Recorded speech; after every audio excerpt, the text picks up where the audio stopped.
Gusto ko lang ikwento kung paano kami itinaguyod ng magulang namin, lalo na ng nanay namin. Masasabi ko na napakamadiskarte ng nanay ko.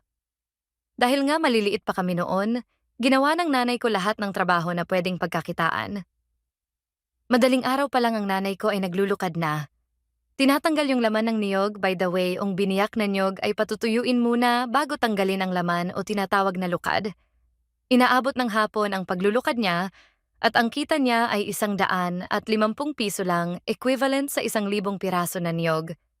Biruin natin yun, mahirap talaga, pasmado pa kamay. Pag wala naman lukarin, nangingisda naman sila ng tatay ko at pag maraming huli ibebenta pa ng nanay ko. O di kaya naman ay ibibilad at tutuyuin at pangulam na rin namin. Minsan naman may mga nagpapalabada sa nanay ko, maghapon na rin yon. At napakalaking tulong para sa amin. Kasama ako ng nanay ko sa paglalabada niya. Ako ang nagtutungga. Nag-uuling rin ng nanay ko noon tapos ibebenta niya. Kapag wala na talaga pang ulam, pumupunta kami sa lalao para manlokan. Seashells na nakakain kauri ng tahong. Construction trabaho ng tatay ko pero madalas hindi talaga sapat sa dami namin pinapakain at pinapapasok. Kaya ang nanay ko gumagawa ng paraan. Nakakapangutang pa rin ang nanay ko sa mga kamag-anak niya. Nasubukan rin ng nanay ko na mangutang sa 5-6 na sobrang laki ng interes. Masasabi ko na literal na ginapang kami sa kabila ng hirap, kaya maituturing ko na superhero ko ang nanay ko.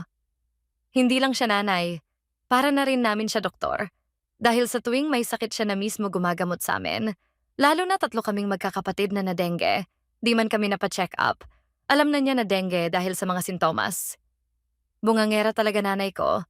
Pero naiintindihan ko na siya ngayon kung bakit ganun na lang siya sa amin noon, hehe. Out of the topic, naalala ko lang na noong 6:00 ng gabi na. At di pa ko umuuwi. Kasi may practice ng Girl Scout 4th year high school. Naku, sinundo niya ko kung saan kami nagpa-practice na may dalang uyo. Magaan na kahoy na bumabagsak galing sa nyog. Tapos habang nasa daan, pinapagalitan ako, may kurit. Kusnit pa ko, hehe.